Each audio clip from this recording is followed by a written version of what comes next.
Hey, everybody. My friend Deece Casillas came on the podcast today, professional touring comedian. I learned a lot about what life on the road is like for a comedian, how to get started in that field, how to stay to it, and how to make it an actual professional career. So if you've ever wondered, what does it take to become a comedian? And shoot, maybe I should become a comedian.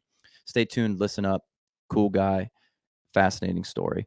Everybody else out there, please like and subscribe. Give us a follow on YouTube. Give us a subscription on those platforms that you might consume this content on. Share it with a friend if you think there's some value. Your friend out there who says he wants to be a comedian, give this podcast to him so he can learn a thing or two. And then all those platforms that you can just listen to the audio, the Spotifys, the Audibles, and the Googles and the Apples of the world. Please give us a 5-star. That makes a big impact on us, help us in the algorithm, helps us know that we're on the right track. Thanks, everybody. Enjoy.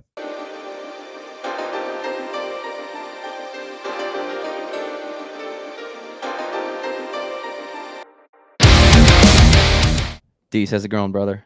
Good. How you doing, man?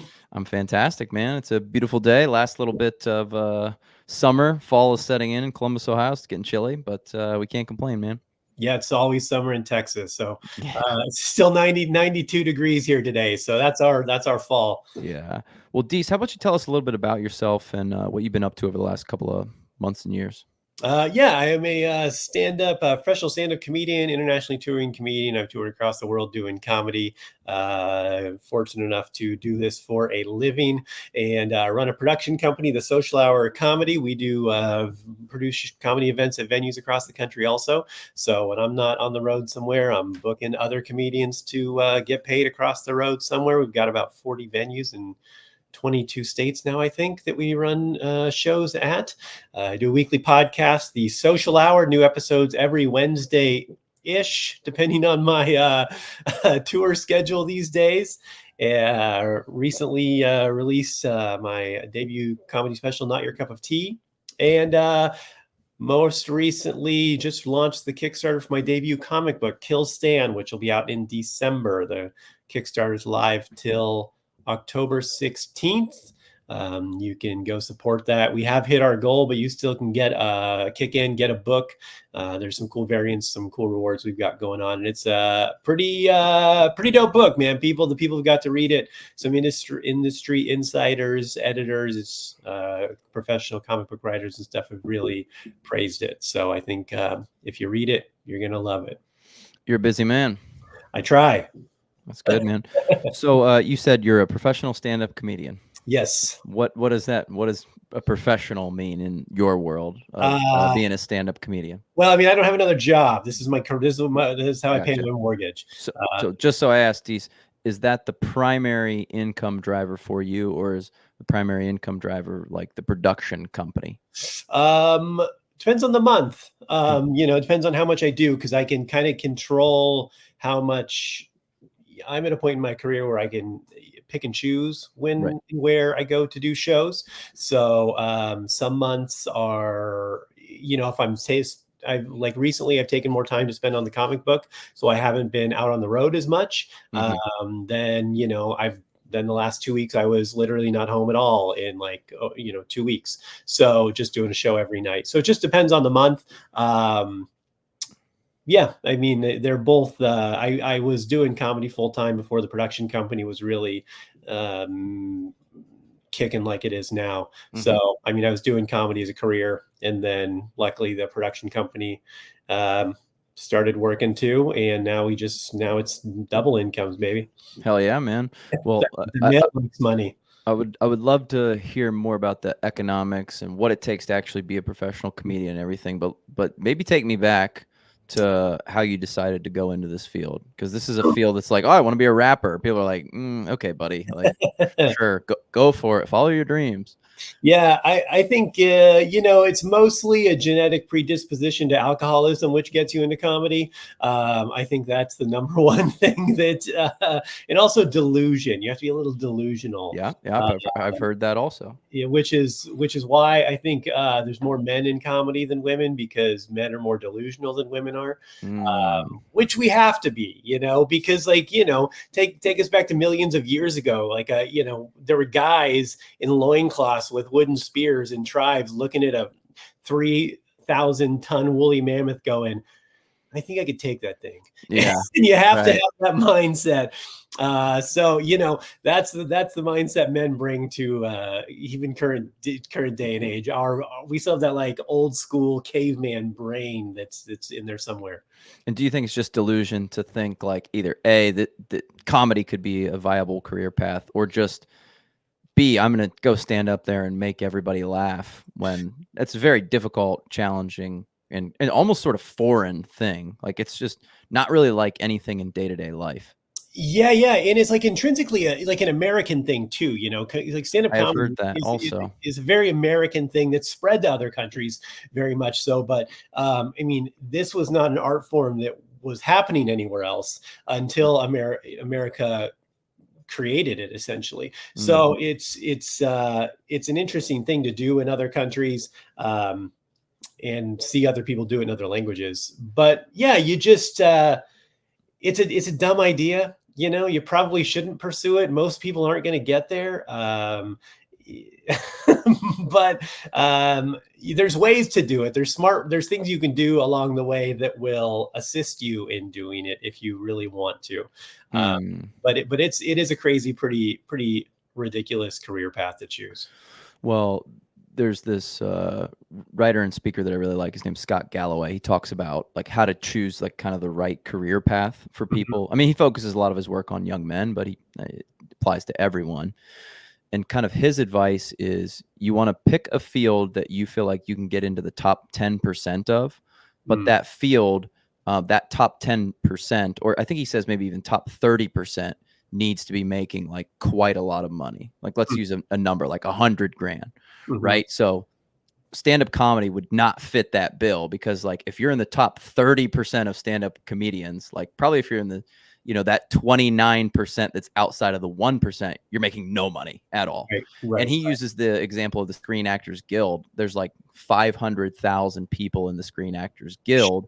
Yeah. But something like only 1% of them qualify for health insurance because they make $26,000 a year paid through the guild. Right. So like, even to be in the top 10% of the Screen Actors Guild is like not good enough, where he's like, if you're in the top 10% of accountants, like you're flying private, like you're made, you know, you're making probably 150 or, you know, $200,000. So to get into that like top 30% or 20% comedians doesn't really get you anywhere. You have to like really, really get to the top, kind of like NBA, right? Oh, I want to be a basketball player. Well, hey, shoot, like if you make the NBA, like you're going to make a lot of money, but yeah, your league minimum is like $400,000 or $540,000 a year still or something. But like out of 1,000 people, 999 won't make it. So it's like, oh, geez, like if I wind up in the top 20% of best basketball players, like you're in a church league, like great, you know? Yeah. You're one of the best players in the church league. You end up in the WNBA. Yeah. Yeah, it's tough because I mean, yeah, there's a lot of comedians. I mean, I know tons of people who are very funny and been doing comedy for a long time and get paid to do comedy, but they all have a day job, you know, or something else that they do, which is very common. I mean, there's guys I know that I see on doing late night spots, you know, on Conan and stuff. I'm like, oh, I know that guy. Like, you know, he does Uber Eats, you know, like he's so it's funny because it's not even the perception of what your status is in comedy too is not always doesn't always correlate to pay. I mean, there's a really funny comedian. I won't say his name, but I mean, he popped about 6 years ago. He was doing really well. He was on Conan, Tonight Show.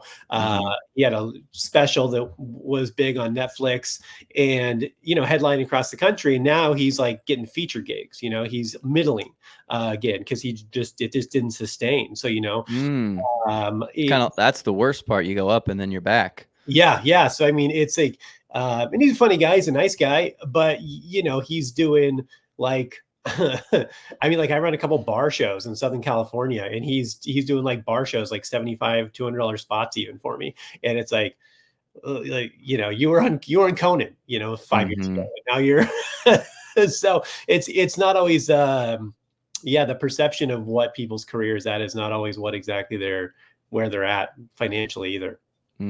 That's really interesting. So what does it take to become a professional comedian? Like what, how do you fundamentally get to that place, and give me a wide range of what the economics could look like for you? It's not that wide of a range. Okay. It's really just willing to sacrifice a lot Mhm. and front load a lot of time, effort, and money. Um, because it's going to be a while till you get paid to do it. And then even once you get paid to do it, it's going to be very little. Yeah, And so you're then, doing a lot of free stuff for, like, years, essentially? well, you're doing open mics, which is free. Yeah. Yeah, you're Yeah. you're going to open mics trying to get good. You're hoping you meet someone or someone sees you. If you're doing stuff hopefully you're doing open mics at clubs where they're watching, which some clubs are, some clubs aren't. And then, maybe you get other comics in the area that have shows, they book shows, you'll get a spot doing something. And, you're going to get paid a meager amount of money, $20 in a drink token or something like Mhm. that, if Mhm. that, I mean, there was times when I was first, like, out there getting gigs, where I was driving. I still had a day job in sales, and I was driving.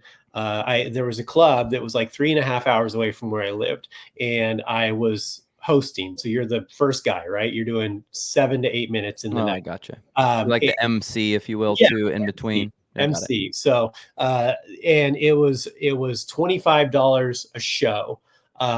You got paid, and I would drive. It was Thursday, Friday, Saturday was the gig, and Oh, I would man. drive 3.5 hours Thursday. Then I drive home because after the show, because they didn't give you a hotel, and I had to work the next day. Right. Do that Thursday, Friday, and Saturday, back and forth, to make $75 over a week. Brutal. Idiotic, right? Yeah. But now that's a club that I headline once a year. So it's like it's this gradual climb, and it's gonna take a while, and there's gonna be a lot more disappoint like lows than highs for a long time. It's why a lot of comedians kill ourselves.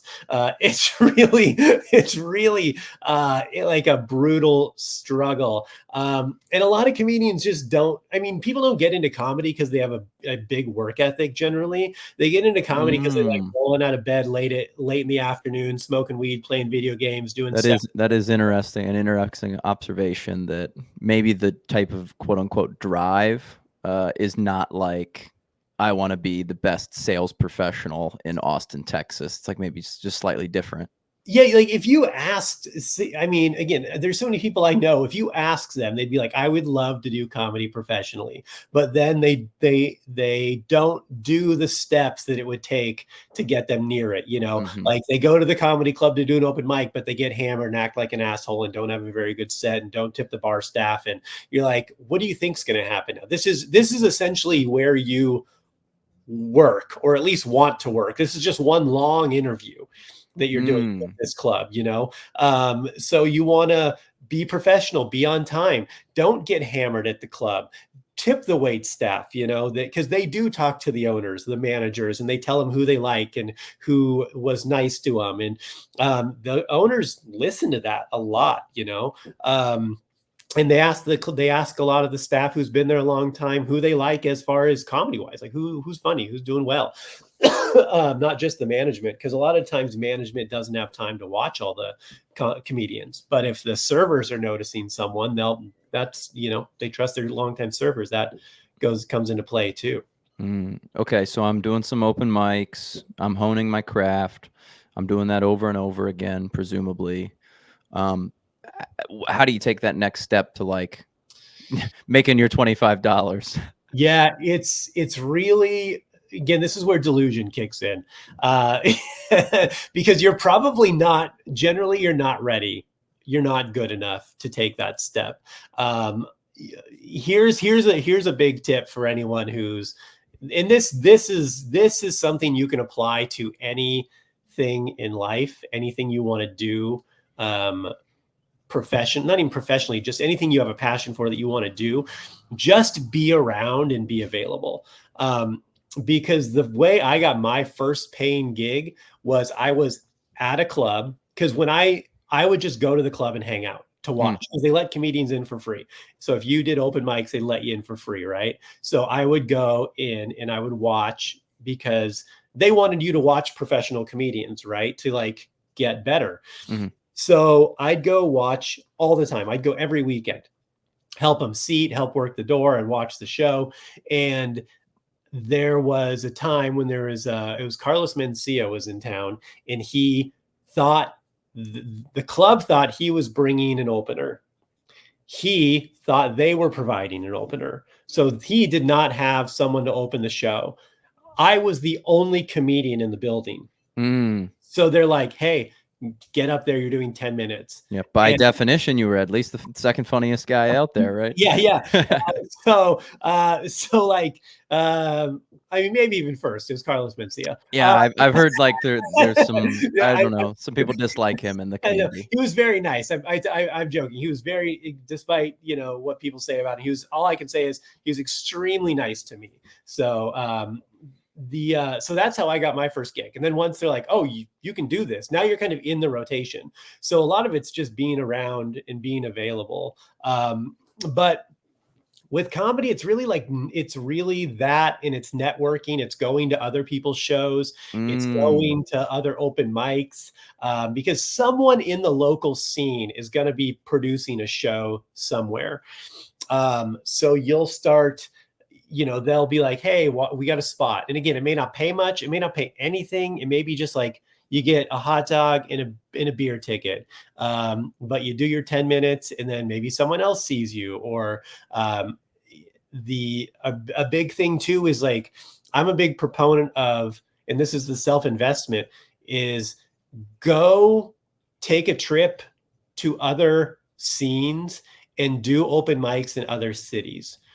Like it's going to cost you money. You're going to have to sleep in a shitty hotel or your car or wherever, but go take time, go to other open mics in other cities, because it also helps you figure out what of your act is bullshit.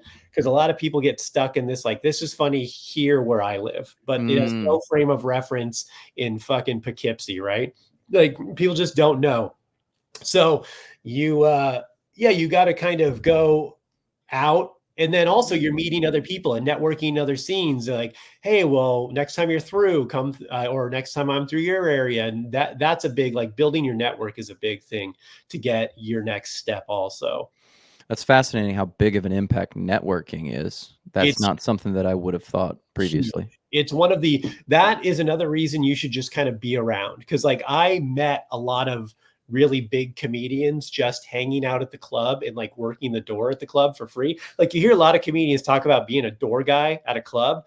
And that's very common because club owners are cheap and they know they can get open mic comedians to work for free. But also looking back, like, I probably would have paid to have that opportunity because it was so invaluable. The people I met, the people, you know, I mean, that's how I got my first regular monthly show at my home club back in the day. Is Greg Proops, who, I don't know if you're familiar with him. He was on. I remember his name. Yeah, he was on Whose Line Is It Anyway? He was an improv. I used to love. That's what I was gonna say. I used to love Whose Line. So he did a show at the local club I was working at the time, and he was like, I did work the door and I helped him with some stuff in his show. And then we were talking after the show, and he told the club owner, he's like, this guy is really funny. He goes, you should give him a show.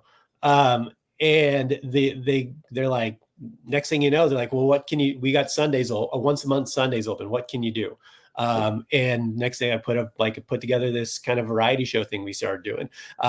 So yeah, there's just opportunity in being around and networking so much. And it sounds like you're obviously auditioning with the audience, right? If the audience just loves you, that's a fantastic sign, but you're almost more so auditioning for like the management, the wait staff, other comedians who can go, oh, Deece is actually really funny. Just like you said that story there. Another comedian who people trusted and liked was like, hey, this is a pretty good comedian. Yeah. I mean, it's a huge thing because if you can, if you got to MC or to feature for another comedian and they really like you, I mean, that can go a long way with the management. They can be like, oh, well, this comedian is like now vouching for you. Like we already book you, but you know, that's like a big step in the right direction. And yeah, you want the audience to like you. Having the management like you is great. And just, you know, you kind of got to know, you have to be professional. And like, that's the biggest thing is a lot of comedians don't understand how to be professional. Because before I was in comedy, I actually owned my own company. I was an independent consultant doing marketing, business development, and stuff like that. So like I dealt with high-end clients, doctors, lawyers, I mean, big business owners. So like I knew how to be professional. And like that's a big aspect that I think comedians lack is they don't know how to handle like being a professional in any scenario. That can be invaluable. I mean, there's a lot of comedians I stopped booking for my shows because I'm like, I don't want to deal with you. You're too much of a pain in the ass. You're not a draw, you know, you're very replaceable. And, you know, it's like, you don't have the you don't have the juice to be a diva yet. So, you know, take it easy. Well, it's almost kind of incongruent, right? You're saying like be professional in a bar and be funny. It's like I'm trying to do all those things at once, right? And some people probably just think, dude, my job's to be funny. Like I'm not worried about like, oh, I got hammered. That was like part of it was funny though. It was part of the fun. I mean, you can get hammered, but you have to be able to get hammered and be able to not be a shit show. Yeah, like handle yourself. Right. You know, like you can give the audience shit if they're on board with it. You can say horrible things if the audience is laughing and everyone's happy with it. But if you start going crazy and, you know, yelling at the audience and they're not having fun and you're knocking over tables, like that is a different story. There's a way to do it professionally. You don't want the Kramer treatment, right? Yeah. Well, unless you're in North Idaho, they do. That's what they're looking for. There's places that do want to pay for that kind of thing. I see. That's funny, man. So you said you get into your local club and maybe you have like a once every month or something, or you're getting some emceeing gigs. Yeah. I imagine there's still a huge step to become like, I'm able to tour around the United States. I imagine that's how you actually can like make a considerable amount of money is like, hey, I work 5 nights a week or something like that. It seems like a huge step to the next level there. Yeah. I mean, that's basically once you've got, I would say a solid 25 minutes. So if you're a comedian out there and you're 3 to 5 years in and you think you have an hour, you probably have 20 minutes. So like, I'm going to tell you that last 35 is probably total bullshit. Stop doing it, or just keep working it. Just stop doing it. Stop telling people you have an hour. But go out there and start. I mean, you can start soliciting to clubs, go to local clubs, showcase for other clubs in the area. That's kind of the next step where you're not doing open mics. You're now going to showcases. What's that? What's a showcase then? So a lot of clubs will do showcases. They're a talent showcase where they are actually looking and trying to book off of that show. Will they pay someone to do a showcase? Depends. If they do, it's probably minimal because they're kind of, usually they're on a Thursday or a Sunday and they do them to fill a weekend. And it's a way to get a free show out of comedians so they don't have to pay anyone. And it's off the promise of, hey, if you do good, you might get future work. And, you know, they do watch those things. The expectation that clubs are watching open mics anymore is they're really, some just aren't at all. And some are sometimes. So it's like, you can't really depend on just that. I mean, still act professionally, but that you can't, if you're hoping to just book off of an open mic, it's tough. But really I'll say, I tell so many comedians, the biggest thing is, you know, I've used to do music. I've done writing, art, comedy, comic books. You have to cultivate your own audience. And the way to do that is just get out on the road. So what you do is if you don't have an hour, but you have 20, 25 minutes, you and 2 other guys who have 20 minutes, 25 minutes, team up, get in your shitbox sedan and start booking shows. And just start doing shows on the road. And you guys split the cost of gas, you split the cost of one hotel, you split the cost of eating, etc.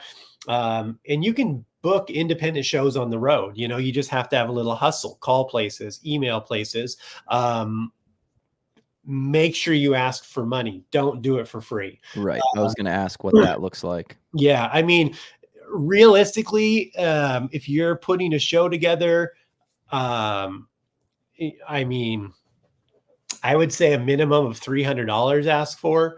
Per person or for the three of you, let's say? For the three of you. I mean, minimum $300. But I wouldn't go for less than that. You know, you guys each get $100. You're probably spending half that on gas and lodging, but you know, you get some, it's the experience. You're going there for the experience. And that's going to give you the best experience you can, because that, again, getting on the road and seeing what other people think about you is invaluable, because you'll start to realize how much of your set is just bullshit. And it doesn't work everywhere. This is like, people don't get this, you know? And then you can really whittle down. It'll also, doing that many shows in a row really gets you pretty sharp. And yeah, that's a big one. And once you start doing that, then you'll start building your time, you'll start building your confidence, you'll start building your networking, and you'll be able to do that more, and you'll be able to ask for more money. You'll be able to do more time. You can start doing it with less people. You know, that's what I did. And now it's just me. I just go on the road. Wherever I go, I book a local opener to do like 20 minutes in front of me. Then I'll just do an hour plus at the end. Yeah.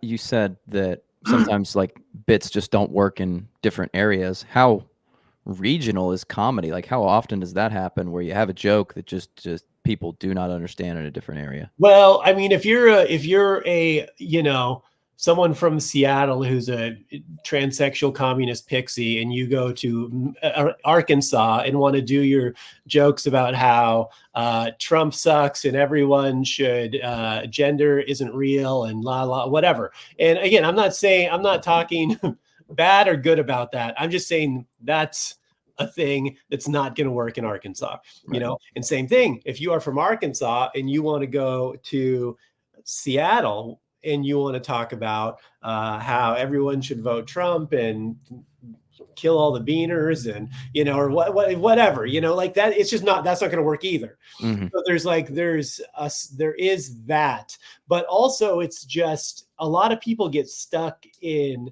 doing jokes to the same crowd in their hometown, and they do jokes about where they live. That don't always connect in other places. Like, there's no frame of reference, you know? Like I've got a couple jokes. I lived in the Pacific Northwest for a while, and I have a couple jokes about the outdoors and bears and hunting and stuff like that. And they work in the Northwest great. They don't work in the South so much, because there's no, that culture just doesn't exist in, you know, in New Mexico or whatever. I gotcha. All right, so you got maybe some hometown stuff, some shows on the road. What's the most logical way to take, I'm getting $100 and breaking even with the Days Inn and, you know, a crappy lunch at a diner, to like, this is actually a career? I don't want to say we're not lucrative yet. Let's not say lucrative, but like, this is a reasonable career that I'm not like scraping by and like every once in a while diving into the dumpster for food. Well, I will tell the people this: if you want to do comedy, learn how to economize on the road as far as food. Don't eat out. Go to a grocery store, buy a jug of water, buy some peanut butter, some fruits, some peanut butter. I'm telling you, peanut butter, it goes a long way. Oh yeah, there's a lot of calories in peanut butter. Trust me, I understand. Yeah. You know, peanut butter and crackers, there's a lot of things I would eat. You get some meats and cheeses, some fruits, and like eat that. Don't eat out every meal, because you'll go broke in a heartbeat. Especially today, it's so goddamn expensive. But you're going to be you're going to have to be willing to do the, hey, I have a day job and then I work all night doing comedy. I barely sleep.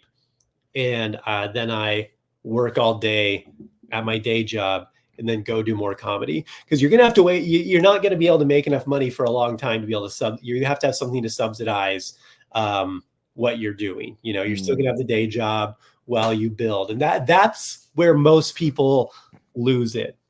That's where most comedians quit, because that's the hardest part, because you're essentially doing a full-time job with your whatever your real job is, and then you're doing another full-time job at night that you're ostensibly not getting for, or at least certainly not in the amount of hours you put into it.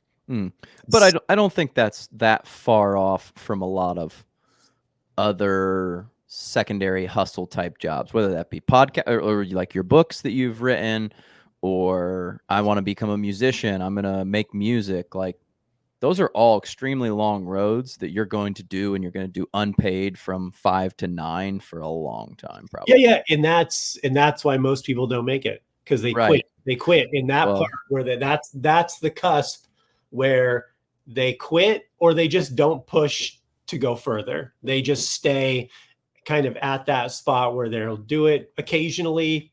You know, they go out to some mics every now and then, they'll do a paid spot here and there, and then they have their job. Yeah. One of my favorite entrepreneurs, Alex Hormozy, he goes, whenever something sucks and I'm like, I hate this, I want to quit. He's like, the light goes off in my head. He goes, oh, most people do quit here. So like, you just have to overcome this if you want to become whatever, professional comedian, professional podcaster, professional musician. It's like, it's actually a good thing that you're at that suck moment, because like, other people will not get over this. Other people will not persevere through it.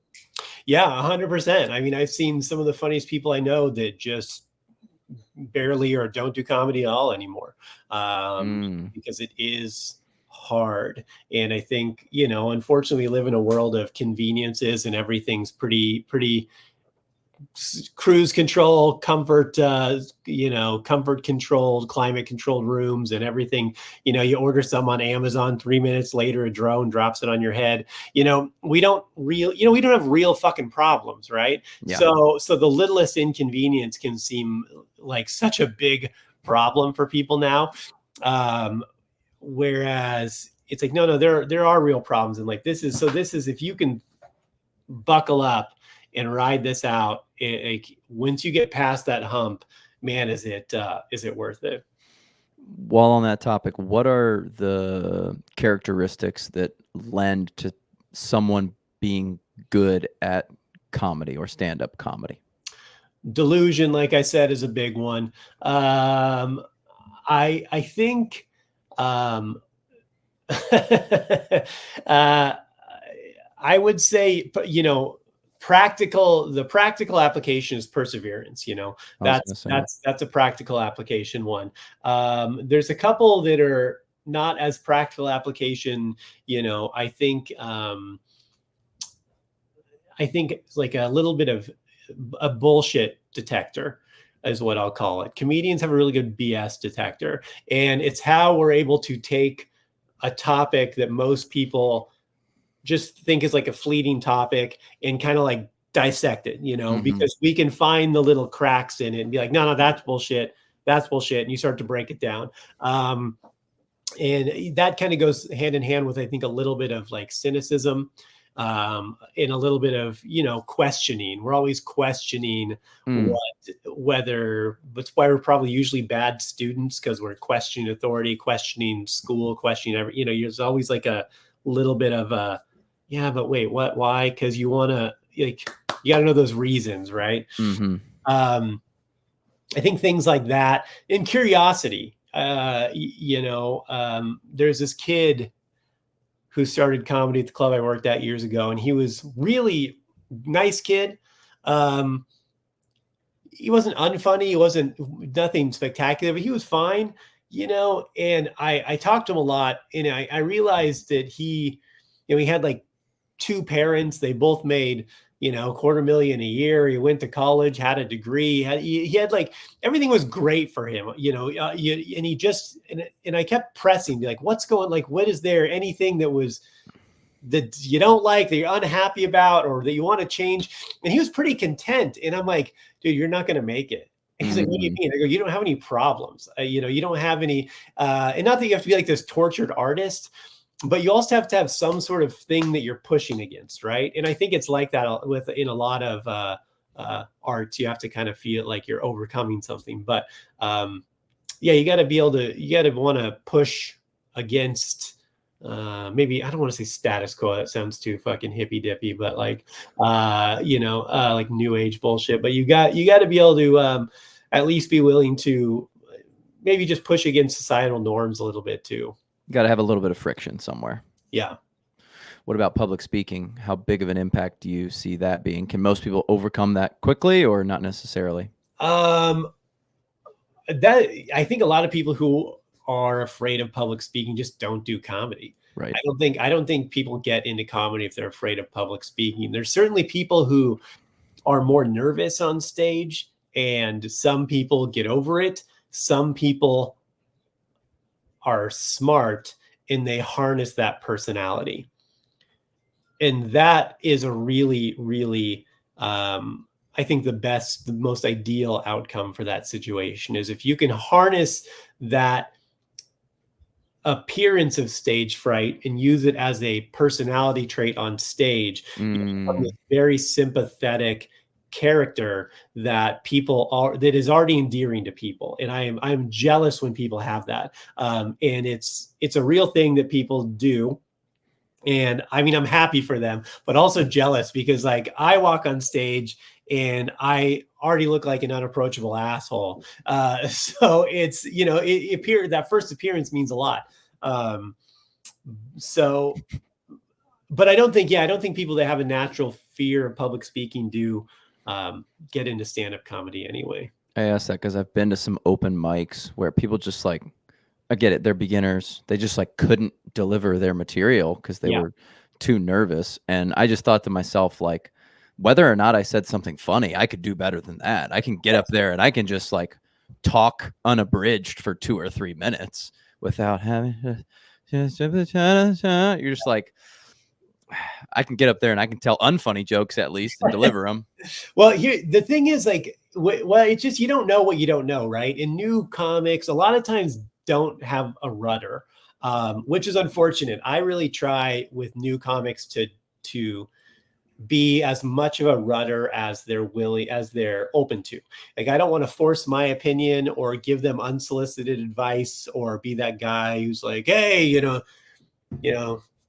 take a knee, helmet's not a chair, come bend the knee. Like, let me tell you what to, but I've got all the answers. Let me lay it out here for you, buddy. Yeah, because I don't have all the answers. I have some answers, and I have some experience, but I think a lot of people forget that when you're on stage, I tell young comedians all the time, when you're on stage, even if it's 3 minutes at an open mic, that's your 3 minutes.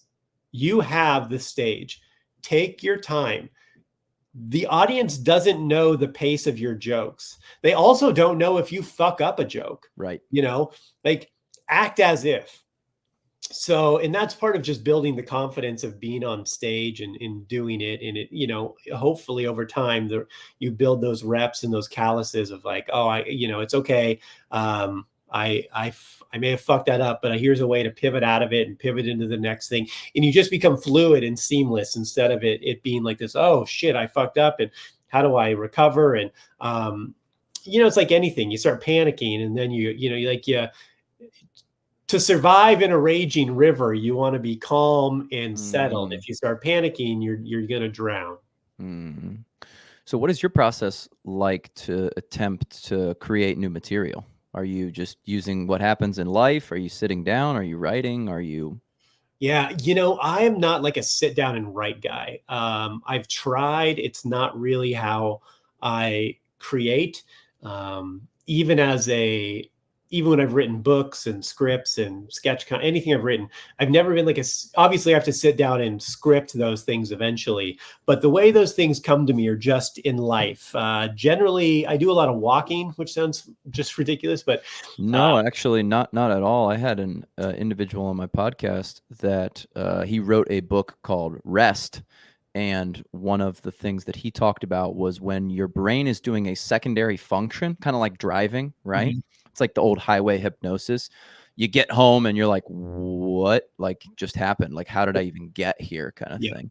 Your brain can go onto this secondary autopilot mode, and it allows your subconscious to kind of like pick the problem up. You start decluttering a little. It's like So it's hypnotic a little a bit. lot of the greatest sort of like inventors and thinkers, he details in the book, would work for a couple hours in the morning.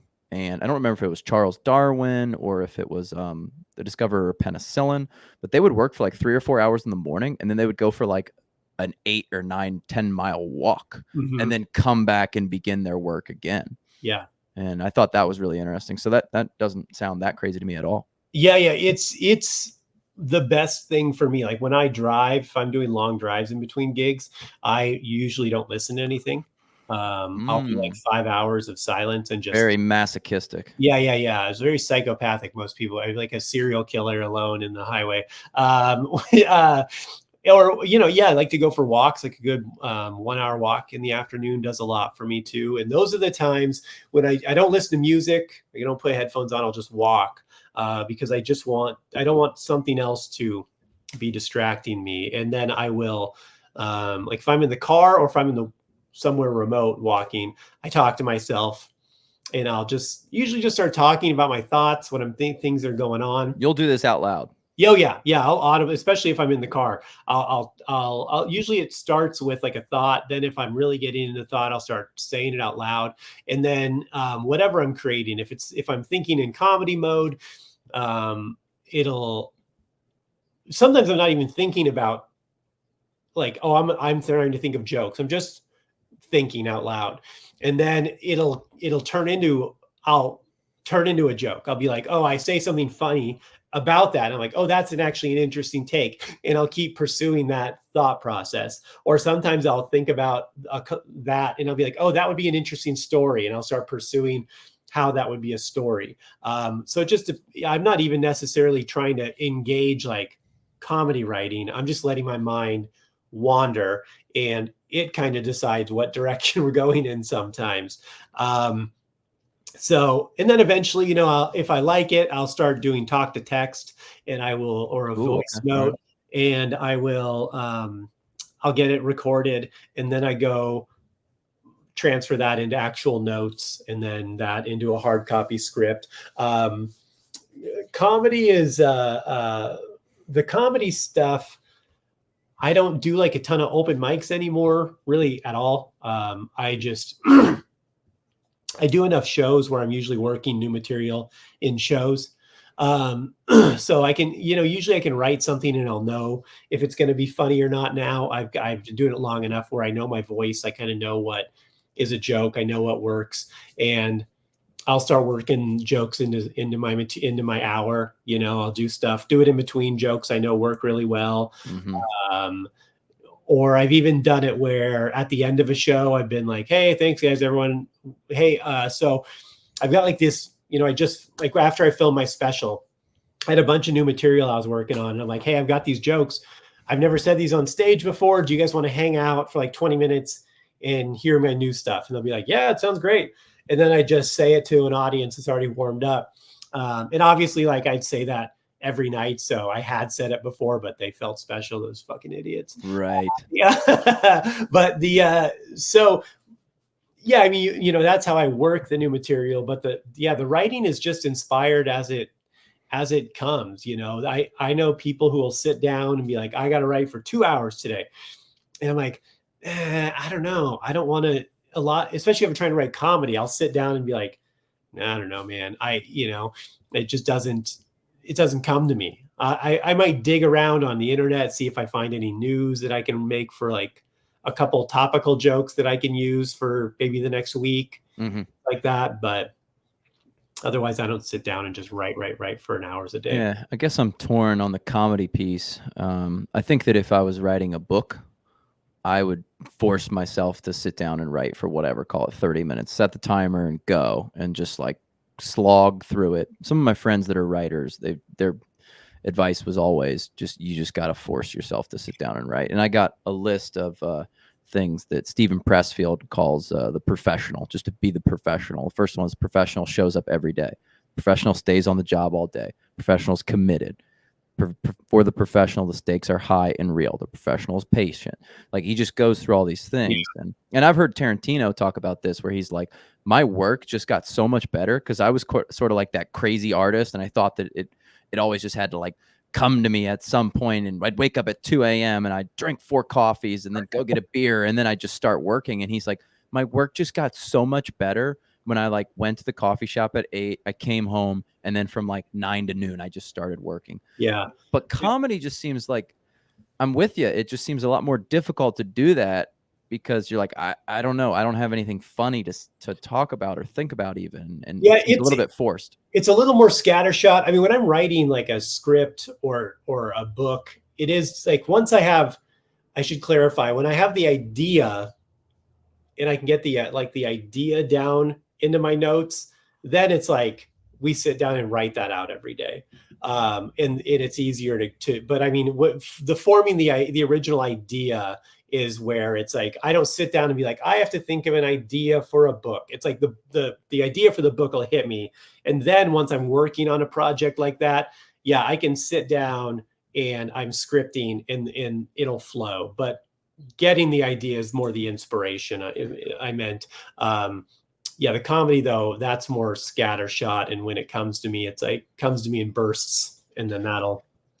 I would also imagine as a comedian, you don't need to have like an enormous amount of material. I would imagine you want to continue to try new things, but I don't think you need to sit down for like 2 hours a day and write new material, would you? That seems like far too much.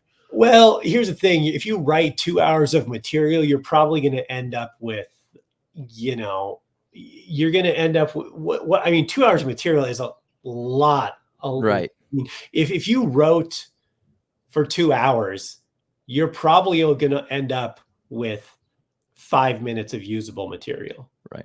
So, because you're going to write a lot of bullshit, a lot of it's going to fall off, a lot of it's going to tighten up. Mm-hmm. And yeah, I mean, you want to turn over new material, but kind of the process now is, and it's changed a little bit, more recently in the last, I don't know, probably 20 years or so, with more people putting out specials and stuff. But essentially you want to build an hour, which takes a long time, your first hour, then you tour with that hour for a while. Because I mean, there's no point in burning good material if it's still usable and people haven't heard it. It's like someone takes whoever your favorite comedian is that's touring now, Tom Segura. Tom Segura is out there all the time. A lot of people go see Tom Segura every year when he comes through Albuquerque. Mm-hmm. So it's like, if he comes through next year and has the same material, they're going to be like, well, what the shit, man? Not so funny the second time. Yeah, not so great. But if you're in just doing shows where you're not really a known person doing stuff, you don't have the same people coming out to see you at the same place every year, you can keep material a little longer. Not that you shouldn't write new stuff, and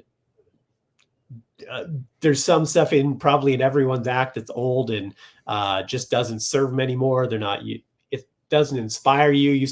You'll start knowing when a joke is dead. Because there's jokes I've had where I used to be bangers, and then I'm telling them and I'm like, why isn't this joke hitting anymore? And then I realize I'm like, oh, I don't care about this joke anymore. Like, I'm not telling it like I used to. I don't give a shit about it. So I'm not invoking these people's emotion to give a shit about it. It's kind of like Journey. They just don't want to play Don't Stop Believing again. Yeah. So you kind of have to you'll know when jokes are kind of dead and ready to move off of. And So how much does the online world play an impact now? You talked about how comedy sort of changed. What have you seen with the changing landscape of comedy over the last, 5, 10, 15 years, just with like the dawn of podcasts? Your podcast has been going since 2014, brother. That's wild. Yeah. 10 years. We celebrated 10 years in June or July, I think it was. Almost 500 episodes. Congrats, man. That's Yeah, huge. thank you. It's like anything, the internet's a double-edged sword, right? Like I can find a cheap flight to North Carolina, but it's also an abyss of porn, there's like which could go in the plus column, I guess, depending on how you look at it. It's it's made it so anyone can build an audience. Do you think more comedians get to have like an opportunity because of the internet? Well, Or it no? means everyone gets to have an opportunity because of the internet, which is, like I said, good because it means anyone can, but it also means everyone can, which isn't always good because it's given into the rise of several things in comedy. People who are TikTok famous or YouTube famous, who have an audience but have no fucking stage show. But because they have an audience and can fill a comedy club, they get weekends. And then, they tour for about 14 months and everyone find out their show is bullshit and they never get booked again. But there's just a cycle of those people coming. What are they doing? Like telling jokes on TikTok or what? Yes, people who are just TikTok famous, influencers, people who have never done stand-up comedy, or have like some sketch show, do like short, weird sketches on YouTube. But because they have an audience, they can fill seats. And But you're saying not primarily drawing an audience because they have like funny stand-up bits that they've cut and clipped. They're right. They like, have no whatever. stand-up. They don't do stand-up at all. It's like Paris Hilton becoming a DJ, essentially. Yeah. I mean, yeah, of course, anything like that. These people have an audience and they can fill seats. And like comedy club owners are not comedy purists. They're not comedy connoisseurs. Right. They own a glorified Chili's that they want people to stay there longer and eat more chicken wings and Bud Light while you fucking dance on stage for an hour. They could give a shit less who it is. Whoever is going to put the most asses in seats for the longest, that's who they want on that stage. So,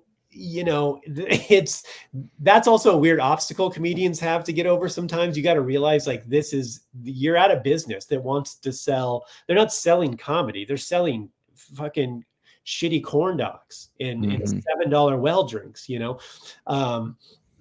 just happen to be there. So, it's opened it up to everyone, which hurts. It's created some trends like the crowd work trend and things like that, which hurts traditional comedy, I think. Why do you say that? It's just not for everybody, or it's just not part of the art? You're training the audience to be a shitty audience. You're glorifying, because everyone is a narcissistic piece of shit. And if they think that they can be the person in the next comedian's clip online, that's their fucking Hachtua moment, girl. They're like, it makes it so everyone thinks that that's the way a comedy show should go. Do you see people like saying things more frequently and like in your acts and acts you watch? Yeah. More, it happens more often. I'm pretty good at shutting it down. Less experienced comedians can have problems with it. But it is happening more and more and more. So yeah, that tends to, and I hear a lot of comedians saying that too. So you're just training the audience to be a shitty audience. This is not a two-way exchange. This is, I talk for an hour, you shut the fuck up and laugh. That's the way this exchange should go. How would you go about telling somebody, hey, like we're not doing this? It's very easy. Trick for all the up and coming comedians. You don't have to tell them anything. What you do is you just get the rest of the audience who is also paid for this show, and this guy is interrupting their show, to hate fuck this guy. Mob mentality. And then once they all hate him, unless you're doing a shitty, unless you're being very bad at your job, it's easy to get the rest of the audience on your side and hate this guy. And you're like, you get the guy to talk a little more to you, and then be like, what? I can't, like, then you ask the rest of the audience, you're like, I don't know what this guy said. Do you guys want to keep hearing this guy talk, or should he shut the fuck up? And then they'll all just be like, shut the fuck up, you piece of shit. I'll kill you. And like, yeah, then you have 300 people wanting to kill one guy. And then you're like, sorry, dude, I wanted to hear your bullshit, but they all hate you. So I guess you just shut the fuck up and I'll just keep doing my thing. Unless you have a microphone to talk into. Oh, you don't? Okay, yeah, then shut the fuck up. And then usually that's enough embarrassment. Nobody else is going to be like, I could say something also. Yeah. So how do you make that leap from one-off shows to like booked regularly on the road? Is that more relationships? Is that like a booking management company? What does that look like? Oh man, you're not gonna be able to get in with a booker or a management company when you're still that young. It's a lot of just, again, the networking. It's really the networking. By that time, you should have been to enough clubs, done enough mics, met enough people, comedians, bookers, etc., that you're in connection with them. You're traveling to other areas. When they're in those areas, you're hitting them up to see what they've got. If they can get you on a show, whether it's a guest spot or a paid gig, and then you're able to just slowly expand that network to where you have more and more and more. And the more you travel, the more you know people, and eventually you know people everywhere. So you're essentially like booking your own tour, if you will. Yeah, I don't have an agent. I do all my own booking. At what point or how big would you have to get that an agent is like realistic or something you would want to have?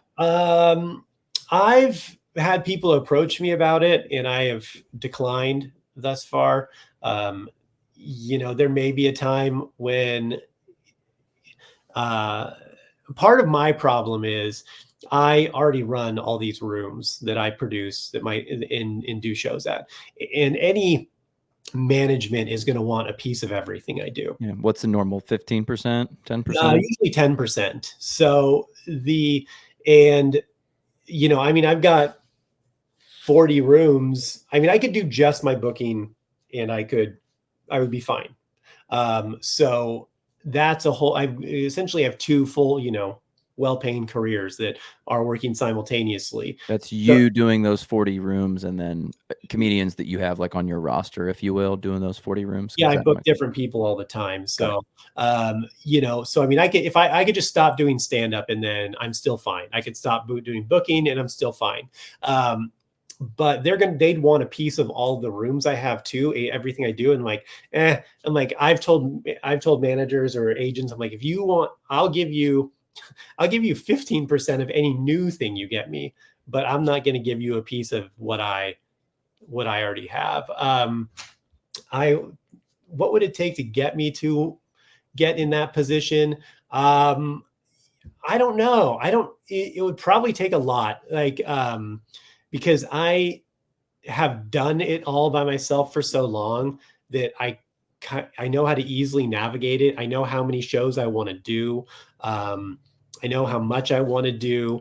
I guess if the paydays were big enough to where, if it was 10% didn't make a difference, and I was just like, hey, I don't have to email anyone. I don't have to talk to anyone. You know what I want. Yeah. But you at least sounds like you're at a place because you built all these relationships over such a long period of time. It's not really like a difficult thing for you to like get in contact and book them. No, it's pretty easy for me to stay busy between bookers and between me independently booking, because I'm not afraid of like four-walling my own shows too. Like if I go to an area, I've just like rented theaters and been like, okay, here, what's it cost to rent this theater for a night? I'll advertise, sell tickets, and then I just keep it all. It's like, sure, I could have a club and I could have a manager or an agent taking their percentage, and then it's like that. Then what? Then my piece of my pie gets cut down a lot smaller. Whereas like, oh, I can just go rent the theater, advertise, sell however many tickets, and moving on. Talk to me about the special, brother. The special is called Not Your Cup of Tea. It is called that because I am not for everyone. But it's fun. It's great. It's accumulation of years of work. I filmed it at my second favorite comedy club in the country in Bozeman, Montana, actually. Hey, I know. No, I have friends in Billings, not Yeah. Bozeman.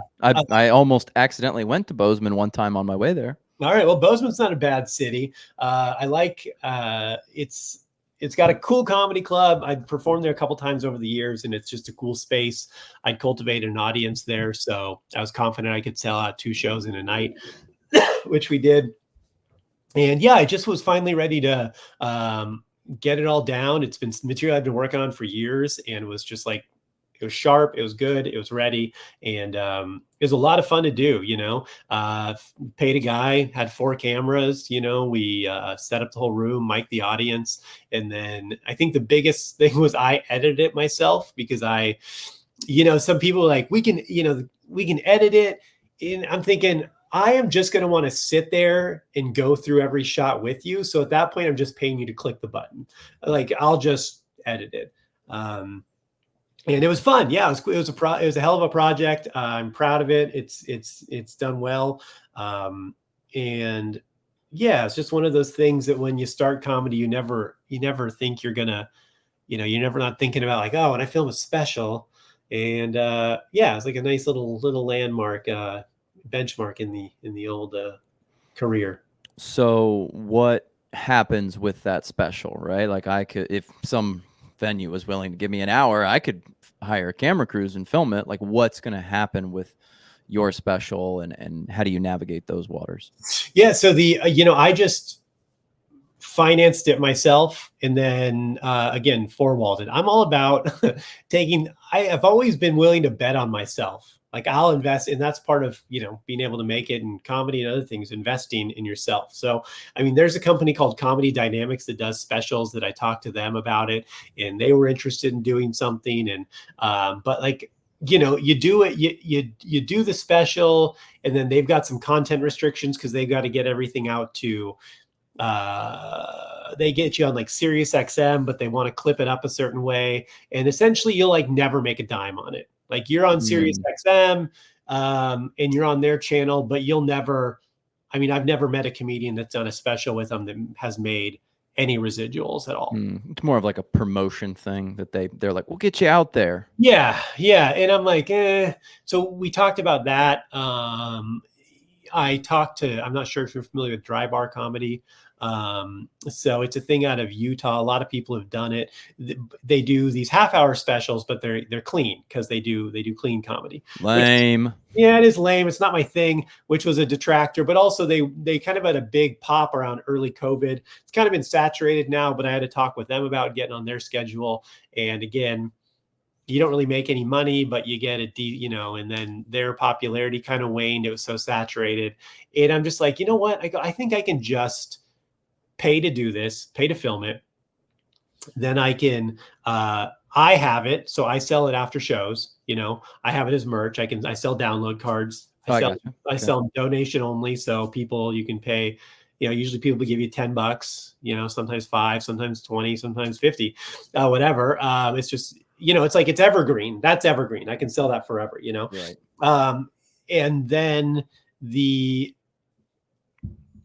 And then I got it on my website for sale, and it's also available on Amazon Prime, Tubi, Roku Comedy Channel. There's a Roku Comedy Channel it's on, and those I get like minimal residuals from, but really it's selling it off my website and the download cards where I'm making money.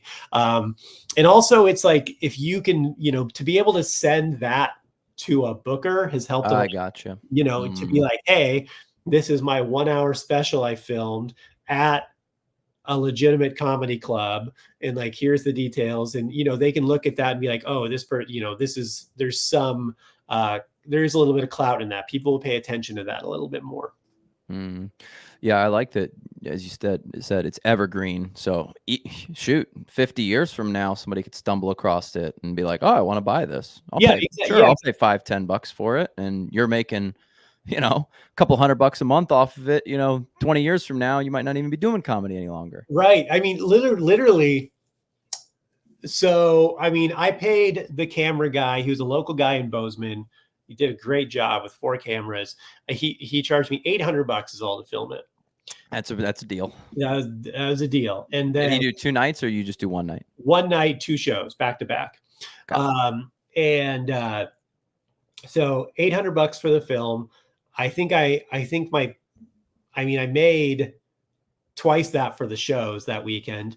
So, I already made money on the shows there. And then I edited it, which took some time, but then now I've just been selling it. And, I couldn't even tell you how much off of it. So, yeah, my pencil's out. Yeah. Do you think you'll repeat with that same model? What have you learned after doing that one time? Probably, yeah. I would probably do that again. There's maybe a couple things I would change to make it easier in post for me, because of what the qualifications, the standards that Amazon wants it in, and Tubi wants them in, and things. So stuff like that, which are really easy changes to do in filming. But it wasn't hard, it wasn't. The guy filmed it super high def. I think he's filmed it in like 4K. So there were some sound things I would adjust. But overall, yeah, I don't think I would go to the model of, I have no delusion that Netflix is going to offer me a special. So at that point, there's not something that I think would be more lucrative for me than just doing it myself. There's not like a good intermediary step up before you go Netflix, which is like NFL starting quarterback kind of thing. Yeah, any of the streaming platforms that are going to pay people big money are just, there's a big barrier to get into that. So for me, there's not a kind of middle of the road that makes more sense. So yeah, I'm happy doing it myself and putting it out there myself. You can make money that way, and then own it forever too. That was my big thing too, is one of the, I wasn't about to sign it over and be like, well, there were some companies I talked to where they own the content after that. I couldn't clip it up and use it, et cetera, et cetera. So are there any other like comedy channels that have value? Like, is Comedy Central still a thing? Like, unless I'm making South Park, Comedy Central is bullshit. What about like any of the like TV shows? Like, is that still a thing that you try to get on like a late night TV show? Is that still like impactful or even worth pursuing? In my opinion, no. I think like Jimmy Kimmel gets the most viewers a night, and it's something crazy. It's like 350,000 people a night, or so. It's nothing, and they're all people who left the TV on because they fell asleep. They're almost dead people, Like you can get 350 on like a good TikTok, Yeah, exactly. That's the thing. Like, no one is. I don't think people are really watching those shows anymore. They're just, we fell asleep watching the news and it was still on. And the people that are watching those shows aren't people that are coming to like my comedy shows. I think the shows are almost dead. Like the Tonight Show just went down to 4 nights a week. A couple weeks ago, they announced they were doing that. They're taking Fridays off. Most of the other late night shows already do. It's archaic, and it's 5 minutes of clean comedy that you're not really doing in your set anyway. And there's certain bookers out there, old school bookers, that look at it as a credit still, but those people are also almost dead. It seems like a nice thing to be able to say. I was on Jimmy Kimmel. Hey, it's nice, but yeah, that's about it. I don't think do they pay? Like, do they pay you to do it? I think it's minimal pay. Maybe like $500. Jeez, come on. But like, I have a friend who, she did the Tonight Show a few years ago, and she's a very funny comedian, and now she's doing good. But this was like 6-7 years ago. She got a spot on the Tonight Show. It was even bigger then. Yeah, it was even bigger then, and she didn't really see much of a bump for a long time in what was happening for her. So maybe the bump was even like more so just telling people that you did it, and then it like progressively got you onto some stage, which got you in front of more people. And Yeah, I think those things are just, I mean, that's not how young people are consuming comedy or content. I mean, it's Instagram, it's TikTok. It's like I used to I'm from LA. That's where I started comedy, and I moved away, and people are always like, well, why'd you move out of LA? And I was like, because it's not, you don't have to live in LA to do comedy anymore. No, there's no agent that's sitting at the comedy store waiting to see someone funny. That does not exist anymore. You know, they're just, if you're funny enough, you'll show up on their TikTok feed, you know? yeah, I mean, there's a handful of comedians who've gotten like enormous based off like the TikTok and the YouTube. Oddly enough, Matt Rife went to high school in the town that we're in, Plain City, Ohio, and like I know a bunch of people who knew him, which Wow. is like so strange, kind of. And some people were like, I don't know, he's like kind of like a little bit of like a loner in high school. I don't know. I did not go to high school with him, but that's kind of the reference point that I have for like I started posting on TikTok and just went like mega viral. Yeah. Yeah. I mean, that's, that's kind of the best way. I mean, like, as I mentioned earlier, look at like that Haktua girl, you know, she makes one comment on some, you know, Instagram reel, and now she's podcasts and endorsements and all that, you know, she has her own show, and that's what like comedians are competing with now. Yeah, unfortunately. Yeah, so it's just that's the double-edged sword of the internet. It's like anyone has the opportunity to potentially have that moment, but also it's so flooded that it's so hard to get and grab someone's attention. You know, like I used to I love sketch comedy. I used to do improv. I used to do live sketch shows. I used to write for sketch shows. I've written and performed a lot of my own. Used to do like weekly stuff on YouTube. And I just realized that, like, I mean, even like a 3-minute sketch comedy video was just too big of an ask for people now. You know, it's just too much content for someone. If someone sees something that, you know, if it pops up and it's 2 minutes and 47 seconds, like, oh Jesus, what I got all day, you know? Yeah, I really got to invest in this video. Yeah. So it's like you've got to find these ways to like just grab people so quickly and keep them engaged, and it's very challenging. Some way, do you think that diminishes the importance of like in-person stand-up comedy? Yeah, absolutely. I think it has, like I mentioned earlier, because you see these people who aren't comedians and don't have an act getting weekends at clubs. It changes people's expectations for comedy. I've found that really young people are harder at comedy shows because they're like, let me tell these jokes and stories is too hard in person for them, even, you know. They just want it to all be fast, like rapid fire comedy. You know, yeah, they can't just scroll to the next one. It's tough. So it has made it challenging. It's changed the window and changed the process of what it looks like completely, I think. So maybe based on what you've understood there, where do you see like the future of comedy going? Yeah, that's interesting. I've thought about that a lot. I would say there's a little bit of a swing of I think one thing that's helped is that the kind of whatever woke PC culture is the cancel culture shit is kind of going away. Like, I think people are over that. There's still people that are clinging on to dear life for that, but it's swinging back the other direction. So it is opening up the ability for people to just be funny again, a little more uninhibited. So I think that does help, because it allows people to kind of breathe and feel more at ease. But I think comedy in person is in a weird spot. It's great for, you know, I think late 20s to mid 40s, even 50 maybe. That generation is great for stand-up comedy. Like, if I can get those are the people I target and get to my shows, they're they're going to love it. Younger than that, it's probably not for them. Interesting. They're probably not that interested in it. I don't see a ton of younger people at comedy shows, which is crazy because when I was 21 years old, I've, you know, um, I guess I don't even know if I was doing stand up yet at 21 years old, but I loved it. I was going, I don't think I was. No, I wasn't.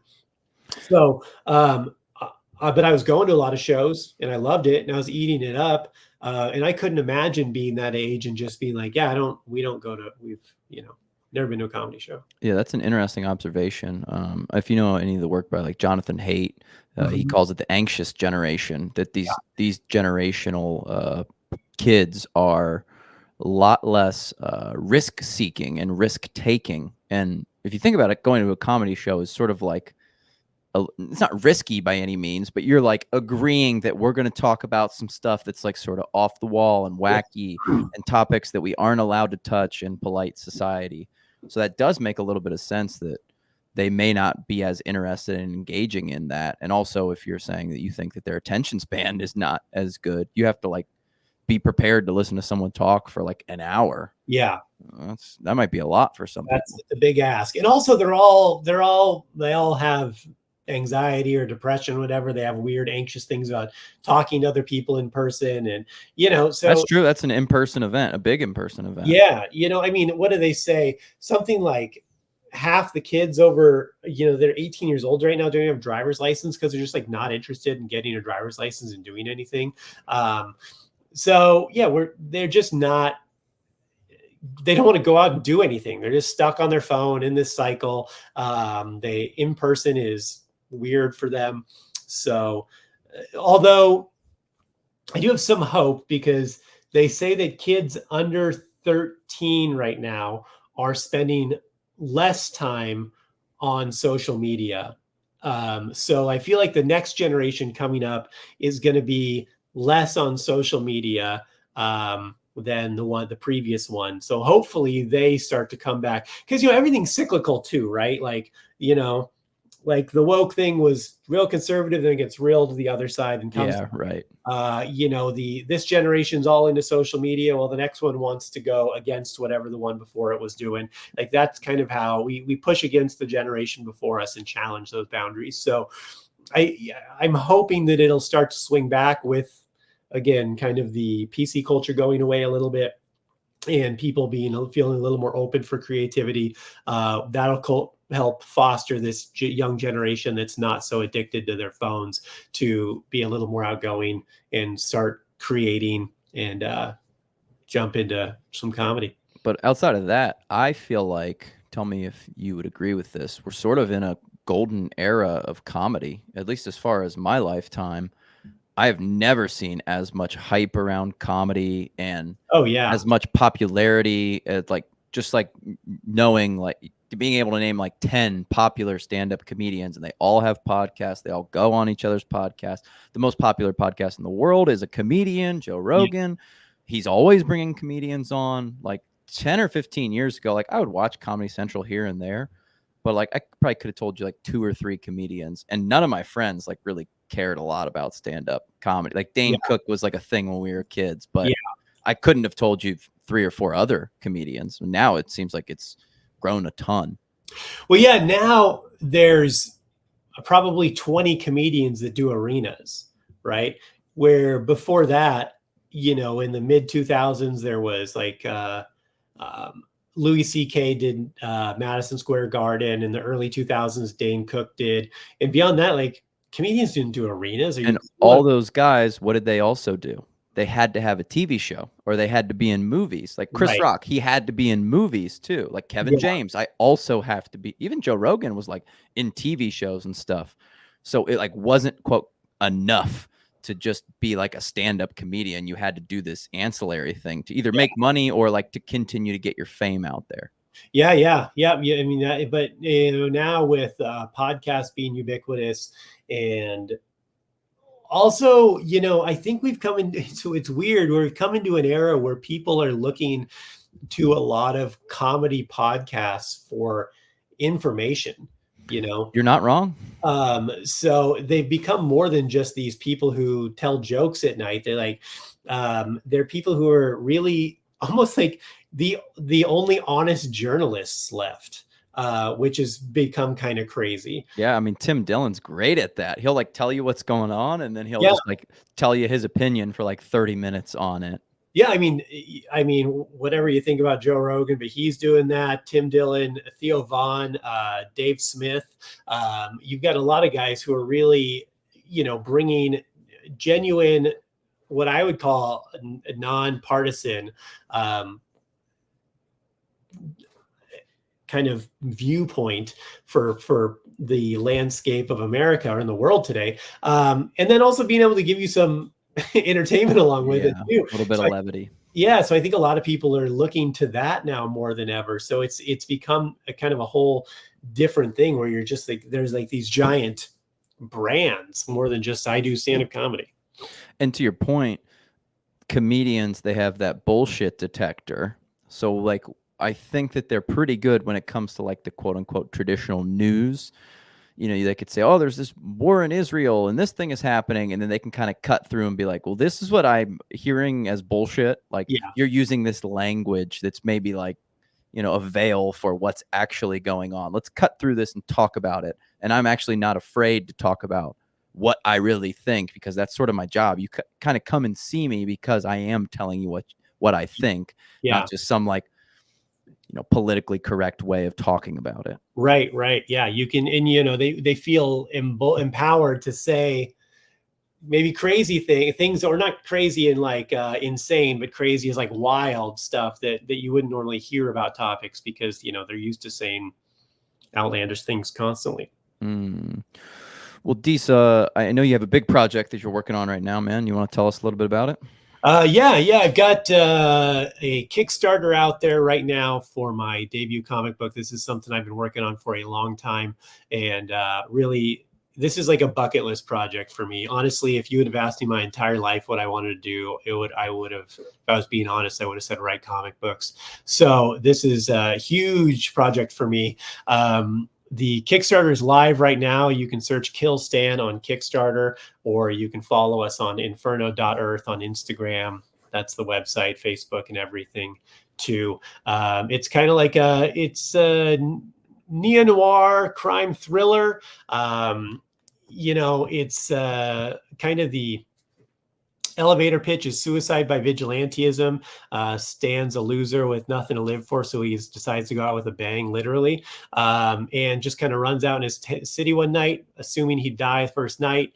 Ends up living a little longer than he thought he would, and where it escalates from there. It's really not about a vigilante or tights and capes or your typical superhero thing. It's very much a human story about hopelessness, helplessness, and what we've all felt when we're at the end of our rope, and the kind of what we're willing to do and how crazy we're willing to get when we have nothing left to lose. And you did hit the Kickstarter goal, yeah? We did, yeah. Exciting. We fully funded in 5 days. Oh yeah, man. Crazy. But that doesn't mean we're not still taking supporters. We hope, I would like to get to at least 5,000 by the end of this. When you've got plenty of time, you've got 3 weeks left to help support the campaign. Mainly at this point, I really just want to get this book into people's hands. It's something I believe in. I've had a lot of industry professionals read it and give praise to it. The thing I keep hearing is that it's actually an original concept, which you never see in comic books. That a lot of people have been like, wow, this is a very unique, original idea. And the art's great. The execution's great. And I think it's something that a lot of people can relate to, whether you read comic books or not. Again, this is really a story about something I think we all feel inside, and when we're kind of at our ends wits, and don't know where to turn, and how that can manifest. So are you self-publishing this? Is that the idea? I am. Yep. Self-publishing. We've got copies in print right now. We'll be fulfilling the Kickstarter. So, and this is the only way to get this right now is through the Kickstarter. So you can get, I mean, it's a low barrier to entry, as little as $10 to be able to read this book. And then it's a 10-issue series that we're doing, but it is all being published independently. We'll be in some comic book stores we're working with and some distribution. But the best way to get it and guarantee you can get a copy is just through the Kickstarter. Funny, I actually had a publishing deal for this book, and I ended up backing out of it to publish independently. So hell yeah. Will it eventually be featured on Amazon? No, the book, good question. I mean, as you can do like print on demand, you can do digital stuff on Amazon. Potentially, I haven't looked into that yet. I mean, I've looked into it before with books and stuff, but I haven't looked into it for this, what it would look like. I mean, maybe, because that's my wheelhouse, man. So yeah, I had to ask. I guess I would have to look at what the benefits would be to do it on there. I mean, it is another platform, but it is also them taking a percentage off of it. I'm not sure people would find it organically on Amazon. Instead, at this point, I think it would be easier to just direct them to my website and not lose any pennies off of it. But potentially, potentially. I mean, I'm sure once we get into the phase where we're doing larger market stuff, direct market, we will be, but we may be a little bit off from that right now. All right, man. Well, if you ever want a word or two on it, books is not our primary area of focus, but we've listed plenty of things on Amazon before. We could at least talk you through it. Comic books, individual comic books isn't really a thing Amazon sells very well. When we get to the trade paperback collected edition of the whole thing, I'd be more inclined. There's also some digital options that I would be intrigued to look at for, but hard copies of the individual comic books, I would say it would probably be more trouble than it's worth, just because of what, I know where people buy stuff in individual comic books. That's not an outlet. I dig it. Well, Deece, where can people find you in person? Where can people connect with you online? Where can people catch up with everything that you're doing? Subscribe to the Kickstarter, all that. Yeah. As for the Kickstarter, it is Killstan on Kickstarter. You can just search Killstan on Kickstarter and you'll be able to find it. Please support. There's lots of cool variant covers, lots of cool rewards, and check it out, man. There's a preview of the book, a 5-page preview. So if you're not a believer after that, man, I don't know what to tell you. This is a hell of a project. My shout out to my artist, Felipe Sobriera. Also, he's just did a phenomenal job on this. The art is incredible. Yeah, he's amazing. You can follow us on inferno.earth on Instagram, Facebook. That is also the website. There's no .com anymore. It's just inferno.earth. Also, as for me, you can follow me at deece.comedy on Instagram, Deece Casillas on Facebook, or my website, Deece Comedy. The special is for sale on there. It's for sale at name your own price. So again, you can go in, get the whole hour download, digital download for whatever you want to pay. And check out the special. Oh, well, if you want, you can get a combo deal on the Kickstarter. For I think $30, you get a signed copy of the comic book and a digital download of the special on Kickstarter. So that's deal, man. The best place to go right now to get a combo deal of everything I'm working on. And I can tell you, if you just search Deece's name, you'll find him. He's all over. And as for live dates, what the hell is today? September 24th. 24th. This will probably be out in like 4 weeks. 4 weeks. Oh, so we're looking November-ish. Oh, okay. End of October, November. So Kickstarter's over. Don't go to Kickstarter. But maybe we can get it out earlier for you. Go to my website and maybe we'll be able to get you copies. Well, we will be able to get you copies if you go to follow me on inferno.earth. Message me. I'll figure something out. I'll get you copies of the book. I'll be doing a couple conventions too, so I might be coming to your area. If this comes out in November, just go to my website and check out my live dates. I'm all over. I'm going to be in North Carolina, South Carolina, Tennessee, Kansas, say you name it, I'll be there. Hell yeah. Deece, thank you, man. Appreciate it. Yeah, thank you. That was awesome, brother. All right.